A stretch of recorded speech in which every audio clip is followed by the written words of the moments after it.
إذا أخي المتتبع الكريم، سلام الله عليكم. اللطف يا رب.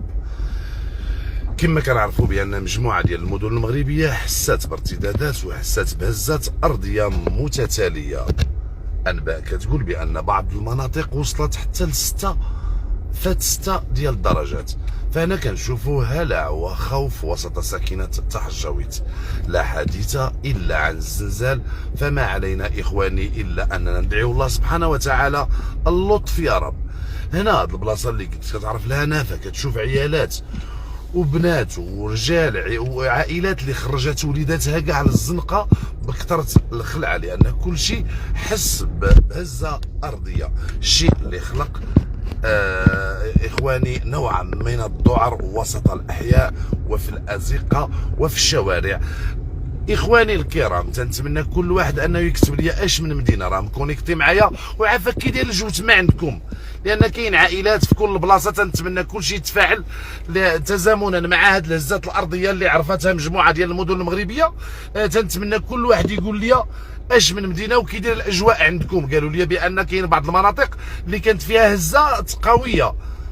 تنتمنى الاخوان كلكم تفاعلوا، وتنتمنى كل واحد انه يكتب الحاله باش نطمئنوا حتى على العائلات. هنا كنشوفوا اخي المتتبع الكريم اطفال وشباب وامهات كل شيء خارج بفعل ما يسمى بالخلعه من الزلزال. الزلزال اخر مره كنت حضرت له اخي المتتبع الكريم كنت حضرت له في تركيا. هو والله العلي العظيم اللطف يا رب، واللطف الله يهدينا. بيني وبينكم الله يهدينا، حتى الفعايل اللي تنديرو حتى حنا ربما قاسحين بزاف، فالله يهدينا. اللطف يا رب. هذا زعما ما اللي خص الواحد يقول كما كنشوفوا في الجنبات ديال هذا الشارع امهات وعائلات اللي يحاولوا باش يخرجوا للشارع ويحاولوا مساكن يهربوا من تحت المباني. كاين اللي عاوتاني خمم وخرج الكراسه وخرجوا اخي المتتبع الحوايج ديالهم للزنقه خوفا من الزلزال. فلا حديث ما بين الشباب وابناء هذه المنطقه الا عن واش حسيتي بالزلزال.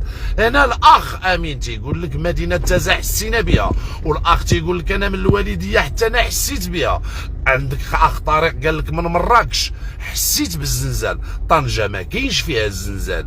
حنا في اوزود مشرع بالقصيري والنواحي حتى هما حسوا، والماس وزاكوره وتقنيت.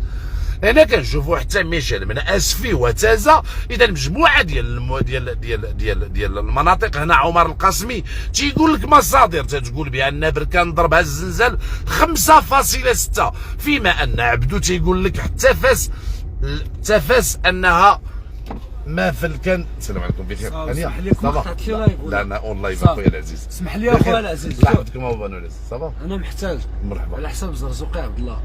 هضرت معاه زوين. قال لي جا عندي عبد الله هو ما فهمش، قال لي جا عندي حامد جيت عنده هو ما فهمش داك الشيء. وقت دوك